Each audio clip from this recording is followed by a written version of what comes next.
नमस्कार बच्चों, स्वागत है आपका अपने YouTube चैनल हरियाणा सेंट्रल पर। सभी अच्छे होंगे, उम्मीद करता हूँ स्वस्थ होंगे। देखिए भाई, फैसले रिजर्व हो चुके हैं। फैसला कब आएगा, सभी के मन में डाउट है, शंकाएं हैं। अब फैसला क्या आ सकता है, ठीक है, उसकी विवेचना होगी और मेरे हिसाब से क्या हो सकता है वो भी मैं आपके समक्ष पॉइंट रखूंगा। अब आप उस चीज को समझ पाओ वो बहुत अच्छी चीज है, सरकार समझ पाए वो भी बड़ी अच्छी चीज है। कोर्ट से जो फैसला आएगा ना तो मैं उस पर टिप्पणी कर सकता हूं, ना मैं उसको प्रिडिक्ट कर सकता हूं, और ना वो मेरे हाथ में है। ठीक है, मेरा मानना है भारतीय जनता पार्टी को पिछले 4.5 साल से उन्होंने किसी भी बच्चे को एग्जाम में बैठने तक का मौका नहीं दिया है। तो माननीय एक्स मुख्यमंत्री या सुपर सीएम को और जो माननीय नए मुख्यमंत्री है नयाब सिंह सैनी को, अगर भारतीय जनता पार्टी की खोई हुई इज्जत बचानी है, थोड़ी मोटी वापस लेके आनी है, थोड़ी मोटी, और गांव में उनके कार्यकर्ताओं को जाना है, तो हरियाणा के हर भाई बहन को एग्जाम में उनको मौका देना चाहिए जिसमें 4 गुना से ज्यादा बच्चे हैं, क्योंकि ये पॉलिसी किसी बच्चे से पूछ के लेके नहीं आई। अब मेरे कहने से क्वालिफाई हो जाएगा, मैं ऐसा सोच सकता हूं भाई, मेरे कहने से क्वालिफाई हो जाएगा। क्यों? क्योंकि मैं एक पढ़ा लिखा व्यक्ति हूं, लोकतांत्रिक अधिकार है मेरा, भाई मैं बोल सकता हूं। अच्छा, नहीं हुआ तो नहीं हुआ, तो मैं क्या कर सकता हूं भाई? अगर सीईटी क्वालिफाई नहीं हुआ, अच्छा, क्या मैं किसी को पागल बना रहा हूं या किसी को बेवकूफ बना रहा हूं?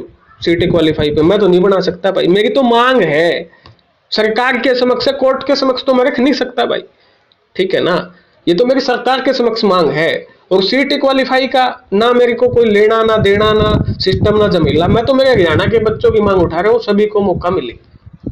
अब वो कैसे मिलेगा वो मैं सरकार को बता सकता हूँ, मैं हरियाणा की जनता को बता सकता हूँ, समझा सकता हूँ मेरे फैक्ट के बेसिस पे। ये किसी और के फैक्ट नहीं है, जितना मुझे केस समझ में आया ये मेरे फैक्ट है। ये मैं पिछले 2 साल से आपकी रामायण कहानी गाथा गा रहा हूँ।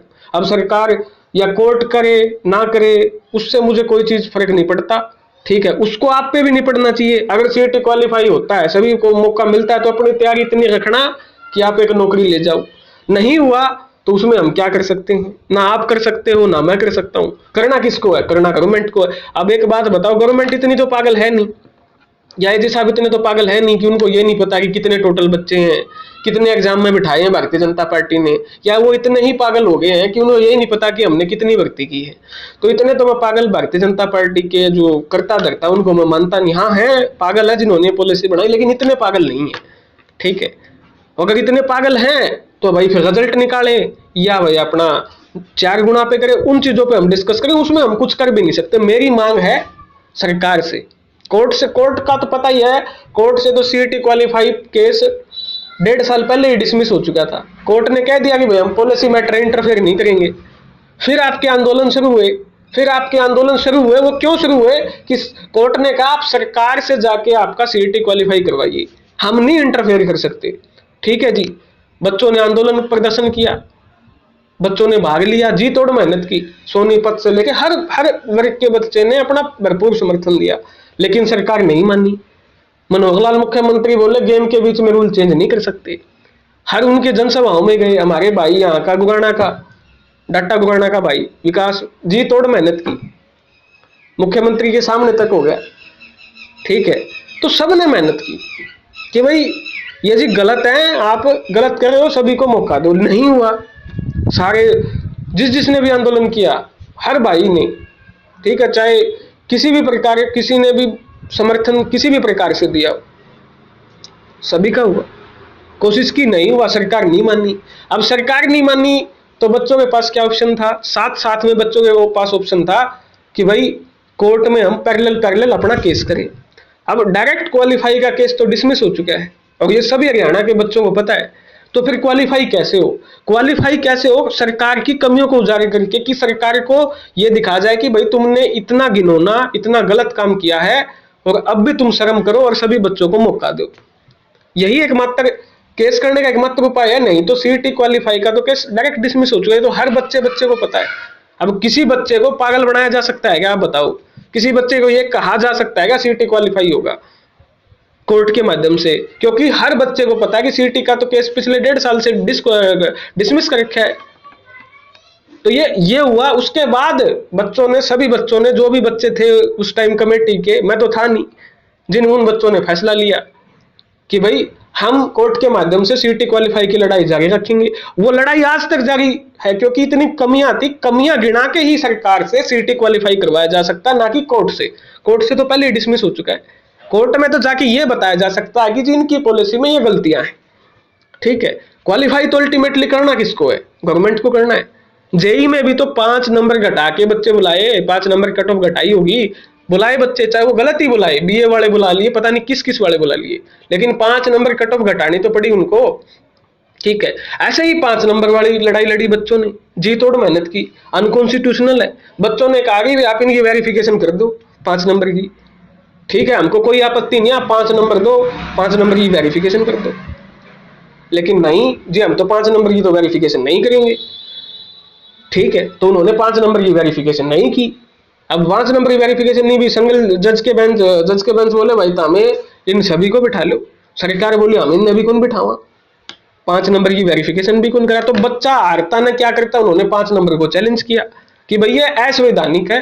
इंदिरा साहनी से लेके पता नहीं किस कौन कौन सी वर्डिक्टें हैं जो कोर्ट में लगी हुई है। अब सरकार वहां भी बचती रही, वहां से भागती रही, अब तो फैसला की जगह हो गया। ये सारी कहानी आपको पता है तो एक बात तो ये दिमाग से मिटाई दो कि किसी बच्चे को बेवकूफ बनाया जा सकता है कि भाई सीटी क्वालिफाई होगा, और वो बच्चा अगर बेवकूफ बनता है तो फिर वो महामूर्ख है। किसी के बहकावे में आके अगर वो बेवकूफ बनता है तो बेवकूफ नहीं बन सकता। उतनी समझ है, अगर इनकम टैक्स का कोई पेपर देता है तो उसको पता है कि भाई क्या चल रहा है, क्या होने वाला है, क्या हो सकता है, ठीक है। तो ये हम आज डिस्कस करेंगे।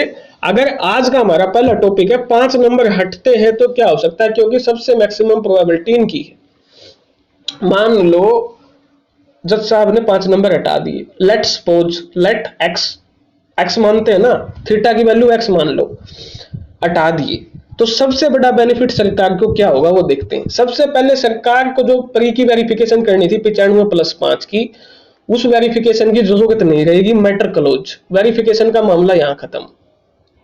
अगर 5 नंबर हटे तो ये पहली बात तो ये होगी, तो वेरिफिकेशन करने की जरूरत नहीं है सरकार को, जो प्री में वेरिफिकेशन करनी है जिसपे आपका सिंगल बेंच ने ऑर्डर दिया हुआ है।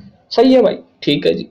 उसके बाद दूसरा मसला, अब ये मामला सोल्व हो गया कि भाई 5 नंबर मिल गए, 95 में से लिस्ट बनेगी, वेरिफिकेशन करनी नहीं है, एक मामला खत्म। अब आ जाओ दूसरे मामले पे, 4 गुना से ज्यादा वाले सभी एग्जाम दोबारा होंगे, ठीक है, क्योंकि 95 में से लिस्ट बनेगी, ठीक है। जो 20 ग्रुप के एग्जाम हो चुके हैं उन पे कोई फर्क नहीं पड़ेगा, क्योंकि उनमें सभी बच्चों को बैठाया है, उनकी सीनियरिटी में ही फर्क आएगा। अगर 5 नंबर हटते हैं तो उन 5 नंबर हटने से 20 ग्रुप पे कोई फर्क नहीं पड़ेगा, वो सीनियर जूनियर होंगे, क्योंकि उनमें सभी को बैठाया गया है, वहां पर वेरिफिकेशन की जरूरत नहीं थी। ये पॉइंट आपको क्लियर हो गया होगा, ठीक है। 4 गुना से ज्यादा वाले सारे एग्जाम दोबारा होंगे। अभी तक 4 ही ऐसे एग्जाम है जिनमें 4 गुना से ज्यादा बच्चे, group number 56, group number 57, group number 1 और 2, 1 सिविल, 2 इलेक्ट्रिकल, 56 ग्रेजुएशन और 57 आपका +2 बेस की अलग अलग पोस्टों के। अब 4 गुना से ज्यादा वालों के एग्जाम दोबारा हो गए। अब यहां पर मसला क्या है, यहां पर मसला ये है, क्या ये सभी एग्जाम सभी के होंगे, यानी सीटी क्वालिफाई होगा, नंबर 1 बात। क्या ये ग्रुप वाइज होंगे, नंबर 2। क्या ये पोस्ट वाइज होंगे? हो तो इन 3 ही तरीके से हो सकते हैं ना, एग्जाम तो 3 ही तरीके से हो सकता है, या तो सभी का हो सीटी क्वालिफाई, या ग्रुप वाइज हो, या आपका क्या हो पोस्ट वाइज। 3 तरीकों से हो सकते हैं। मौजूदा स्थिति में अभी ग्रुप वाइज एग्जाम इन्होंने लिया हुआ है, ठीक है। अब कोर्ट ने फैसला देना है, ठीक है। पहला तरीका क्या है कि सभी को एग्जाम में बैठा ले तो सारे मामले ही खत्म हो जाएंगे। ये एजी साहब को भी पता है और भारतीय जनता पार्टी के हर कार्यकर्ता नुमाइंदे को पता, नहीं भी पता होगा तो हम ये बताएंगे। तो फिर तो अगर सभी को एग्जाम में बैठा लेंगे तो सारे मामले खत्म हो जाएंगे। अगर अभी तो कोर्ट ऑर्डर की बात कर रहा हूं मैं, सरकार पे तो बात पे आएगी। अगर जज साहब कह दें कि भाई ठीक है तुम वेरिफिकेशन नहीं कर सकते हो तो तुम सभी को 5 नंबर भी हटा दिए मैंने और सभी को तुम एग्जाम में बैठा लो और एग्जाम ले लो, चलो जी, पहला तरीका तो ये, फिर तो सारे मामले खत्म हो जाएंगे, फिर तो कोर्ट में केस ही नहीं बचेगा। दूसरी चीज, अब यहां अगर सभी को एग्जाम में बैठाएंगे, ठीक है, तो यहां पर कुछ ऐसी पोस्टें हैं जिनकी यूनिक क्वालिफिकेशन है। क्या है भाई? यूनिक क्वालिफिकेशन है, ठीक है। किसी में 5 साल का एक्सपीरियंस मांग रखा है, किसी में 6 साल का। लेकिन यहां ये प्रॉब्लम तब सोल्व हो जाएगी जब आपकी प्रेफरेंस मांगी गई है, ठीक है, और एक कॉमन पेपर होगा, इनका पेपर इनका कॉमन होगा यूनिक क्वालिफिकेशन वालों का, लेकिन जब इनका सिलेक्शन होगा पोर्टल से, वहां गड़बड़ नहीं होनी चाहिए, वो एक बड़ी चीज है। लेकिन पोर्टल पहले ही चैलेंज है, तो यहाँ एक पेज अभी भी फंसा हुआ है, ठीक है ना। जो यूनिक क्वालिफिकेशन है या स्पेसिफिक क्वालिफिकेशन है किसी ग्रुप में, या तो उनका अलग एग्जाम लेना पड़े, या इनका पोर्टल इतना सशक्त हो कि वो जब शॉर्ट लिस्ट हो यूनिक क्वालिफिकेशन वाले, वहां कोई एरो गैरो नथो गैरो मतलब बेसिक क्वालिफिकेशन वाला शॉर्ट लिस्ट ना हो। इनका पोर्टल इतना सशक्त नहीं है, तो यहाँ एक सबसे बड़ा पेंच फंसता है। इस पेंच को मैंने लगा दिया सटार। इस पेंच का कोई समाधान नहीं है फिलहाल, जो यूनिक क्वालिफिकेशन वाले। अब आ जाओ दूसरा, अगर ग्रुप वाइज रहा जैसे कि अब है, अब जो मौजूदा समय में इन्होंने पेपर लिए हैं, जो 4 आपके ग्रुप है उनके, उसमें ग्रुप वाइज का फॉर्मूला लगा रखा है। अब ये जो ग्रुप वाइज का फॉर्मूला है, ये पॉलिसी में नहीं लिखा हुआ। नंबर एक बात तो ये चैलेंज है कि भाई आप ग्रुप वाइज एग्जाम नहीं ले सकते क्योंकि आपका पॉलिसी में नहीं लिखा हुआ, बिल्कुल सही बात है। दूसरा मामला क्या है, एचपीएससी के पीजीटी मैथ के केस में एजी डबल बेंच में गए हैं और वो पोस्ट वाइज का केस जीत चुके हैं। उन्होंने कहा कि हम प्री में रिजर्वेशन नहीं दे सकते। एजी साहब ने कहा एचपीएससी के केस में, हम प्री में रिजर्वेशन नहीं दे सकते, pre is only a short listing test, हम उसके बेस पे शॉर्ट लिस्ट कर रहे हैं, किसी का हमने हनन नहीं किया। फाइनल स्टेज पे हम क्या दे रहे हैं, हम आरक्षण का बेनिफिट देंगे अगर वो जनरल की कट ऑफ को क्रॉस करेगा, ठीक है। अब इस फॉर्मूले में एचएसएससी ने जो लगाया, यहां पर एक दिक्कत होगी ग्रुप वाइज फॉर्मूले में। ईडब्ल्यूएस और बीसीबी की कट ऑफ जनरल कैटेगरी से 6 नंबर ऊपर जा रही है, उसको सरकार ने कम किया, जिससे 14,000 बच्चे ज्यादा आए, और 14,000 बच्चे ज्यादा होने की वजह से रिजर्वेशन पॉलिसी बदल गई। यानी आपकी जो पूरी की पूरी पॉलिसी है सीईटी की, वो चेंज होगी, रिजर्वेशन पॉलिसी बदलेगी। 14,000 बच्चे कट ऑफ को कम करके जनरल के बराबर कट ऑफ को लाके उन 14,000 बच्चों को एक्स्ट्रा लिया गया। ये बात एचएसएससी ने, एजी साहब ने जो रिप्लाई फाइल किया उसमें भी लिखी हुई है, और इस केस में अनुमान जाट वाला एक हवाला दिया हुआ है केस का, ठीक है। लेकिन ये इसी बात पे एजी साहब ने डबल बेंच में एचपीएससी में जाके वहां पर एक भी बच्चे को एक्स्ट्रा नहीं लिया, तो ये कॉन्ट्राडिक्टरी है। अब एचपीएससी की भर्तियां गिरेंगी नहीं और एचएसएससी की रिजर्वेशन पॉलिसी बदल नहीं सकता। एक ये सबसे बड़ी यहां समस्या है। अब सरकार की मजबूरी है, इस पॉइंट को बड़े ध्यान से समझिए। ईडब्ल्यूएस और बीसीबी की कट ऑफ जनरल से ऊपर सरकार नहीं रख सकती क्योंकि उसको पॉलिटिकल नुकसान है। इसलिए 4-5 अगस्त को सरकार ने कट ऑफ घटाई थी, ठीक है। कट ऑफ जो है वो जानबूझ के घटाई गई थी। आपको समझ में आया क्यों घटाई गई थी वो कट ऑफ जानबूझ के? वो कटाई कट ऑफ तो एक्स्ट्रा बच्चे हो गए, रिजर्वेशन पॉलिसी क्या होगी आपकी, चेंज होगी, और ये रिजर्वेशन पॉलिसी इसके अगेंस्ट जाके एचपीएससी एजी डबल बेंच में जीत के आ चुकी है, ठीक है। अब पोस्ट ग्रुप वाइज में ये दिक्कत है, एक तो आपकी 2 कैटेगरी कट ऑफ आई जा रही है, ठीक है, और आई को कम करने के लिए सरकार एक्स्ट्रा बच्चों को लेगी 2 जातियों के, जिससे कि फिर उस पर केस हो रहा है रिजर्वेशन पॉलिसी पे। तो इस चीज का समाधान यही है कि सीईटी को क्वालिफाई किया जाए, इसके अलावा इसका समाधान नहीं है। आपके पास कोई समाधान है तो भाई आप बता सकते हो, मेरे हिसाब से कोई समाधान नहीं है। अब आ जाओ तीसरा, अगर पोस्ट वाइज हुआ, अगर पोस्ट वाइज कोर्ट ने ऑर्डर दिया कि भाई पोस्ट वाइज लो, जैसे तुम एचपीएससी में ले रहे हो, दे सकता है कोर्ट ऑर्डर, पोस्ट वाइज दे दिया, कोई बड़ी बात नहीं है, कोई विरोध नहीं है। मैंने तो कहा नहीं कि भाई कोर्ट पोस्ट वाइज नहीं दे सकता, मैंने ये कहा कोर्ट पोस्ट वाइज दे देगा लेकिन एचएसएससी उसको इंप्लीमेंट नहीं कर पाएगी। उसका रीजन बताता हूं। अब आ जाओ, अगर पोस्ट वाइज हुआ तो ईडब्ल्यूएस बीसीबी की कट ऑफ जो ग्रुप वाइज 6 नंबर आई जा रही थी, वो आपकी 8 से 9 नंबर ज्यादा चली जाएगी अगर पोस्ट वाइज हुआ। Number 1 problem. अब आप खुद सोचो, हरियाणा के बच्चों, क्या Bharatiya Janata party cut off को आई 8 या 9 नंबर आई जाने देगी ईडब्ल्यूएस बीसीबी की? इसका जवाब आप खुद ही अपने मन से दे सकते हो। अब मेरा ज्यादा ही मैं क्या ही दूं जवाब। दूसरा, जो 20 ग्रुप के पेपर हो चुके हैं ग्रुप वाइज, उनकी ज्वाइनिंग खतरे में आ जाएगी क्योंकि आपके उनके पेपर ग्रुप वाइज लिए, अगर 4 टाइम पोस्ट वाइज लग गया तो वो 20 ग्रुप की ज्वाइनिंग खतरे में, वो रद्द हो जाएंगे क्योंकि वहां पर ग्रुप वाइज का फॉर्मूला लगा हुआ है। नंबर 2 दिक्कत। नंबर 3 दिक्कत, जो 14,000 बच्चे लिए थे एक्स्ट्रा ग्रुप 56 और 57 में, उनको बाहर करना पड़ेगा, ठीक है, सरकार के लिए ये पॉइंट। चौथा, जो रिपीटिशन होगा कैंडिडेट का, ठीक है, पोस्ट वाइज में, उसके लिए फिर सरकार को यूनिक कैंडिडेट का फॉर्मूला अपनाना पड़ेगा जो कि एनटीपीसी का फॉर्मूला है। अब आप इन चारों कारणों को सोच सकते हो, पोस्ट वाइज में ग्रुप वाइज के कारणों को, क्या सरकार इतना काम कर पाएगी? और ये काम करने से, अगर यही काम करना था तो सरकार ने पहले किसने रोका था सरकार को? आप इस बात को भी सोचिए। ना तो हरियाणा सेंट्रल ने रोका, ना कोर्ट ने रोका।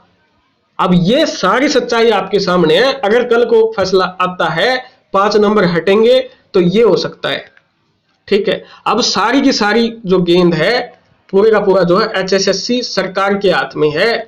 अगर 5 नंबर हटते हैं, अगर पोस्ट वाइज लागू होता है तो ये दिक्कतें आएंगी, अगर ग्रुप वाइज लागू होता है तो ये दिक्कतें आएंगी, अगर सीईटी क्वालिफाई होता है तो कोई दिक्कतें नहीं। और मुझे ये समझ में नहीं आ रहा, अगर Bharatiya Janata party CET qualify करती है तो किसी बच्चे को तकलीफ क्या है? तकलीफ क्या है? कोर्ट सीईटी क्वालिफाई नहीं करेगा। अगर सरकार सीईटी क्वालिफाई करती है, सभी बच्चों को बैठाती है, और उसका एकमात्र सोल्यूशन भी यही है, तो फिर मैं ये बात कह रहा हूं, फिर किसी भी हरियाणा के बच्चे को तकलीफ नहीं होनी चाहिए भाई, क्योंकि हमारे हरियाणा का हर भाई बहन एग्जाम में बैठ रहे। मैंने तो मेरे रीजन दे दिए कि सीईटी क्वालिफाई कैसे हो सकता है। कोर्ट से सीईटी क्वालिफाई नहीं होगा, ये तो मैं पहले दिन से बोल रहा हूं। ये तो मेरे हर पूरे चैनल पे वीडियो भरी पड़ी है।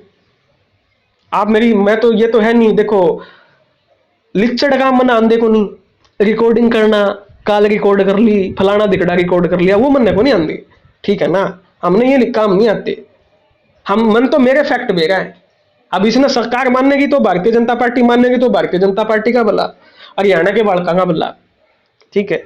और मैं समाजवादी आदमी हूं तो मैं तो यही चाहूंगा कि भाई हरियाणा के बालका का भला हो। अब मैंने सारा सार बता दिया, अगर 5 नंबर हटते हैं तो क्या होगा, ठीक है। अगर 5 नंबर नहीं हटते हैं, अब वहां आ जाओ, 5 नंबर नहीं हटते हैं, सपोज करो सरकार के पक्ष में फैसला आ गया, 5 नंबर नहीं हटे, तो सरकार को क्या करनी पड़ेगी? वेरिफिकेशन करनी पड़ेगी, क्योंकि 95+5 सीधे नहीं जोड़ सकते, यहां पर आपका हनन हो रहा है बच्चे का, यहां पर आपको वेरिफिकेशन करनी पड़ेगी। अब वो सरकार वेरिफिकेशन कहां से करेगी? पीपीपीआईडी से करेगी। पीपीपीआईडी पहले ही चैलेंजेबल है, उसके खिलाफ लाखों सबूत अखबारों में आते हैं डेली, और उसके खिलाफ विधानसभा के पटल पे आपके सैकड़ों सबूत आपके विपक्ष ने दे रखे हैं।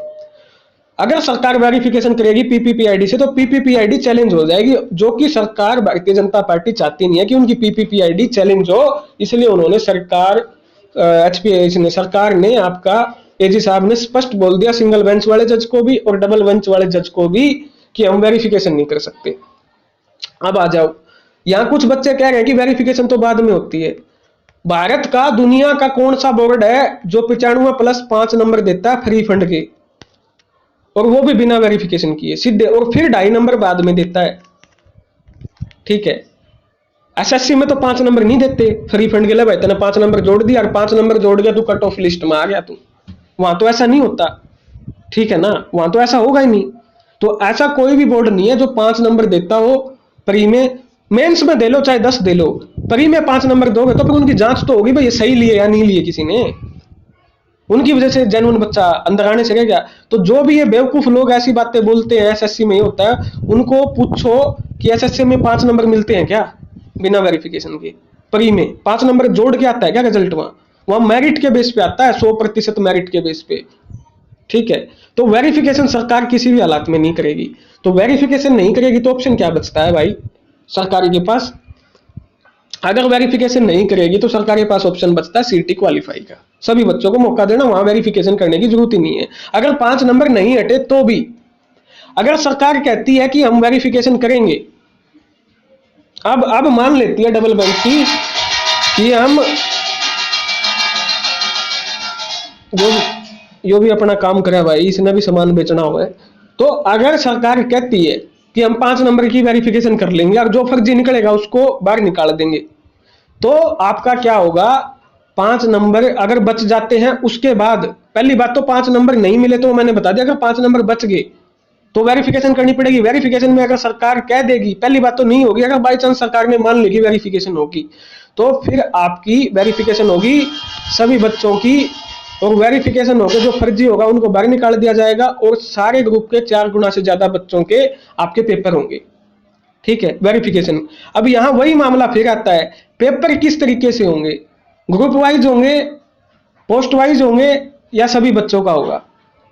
ठीक है, ग्रुप वाइज हुआ तो वही फिर केसेस आएंगे, कट ऑफ आई जाएगी। पोस्ट वाइज हुआ तो फिर वही केसेस आएंगे, सेम केसेस हैं।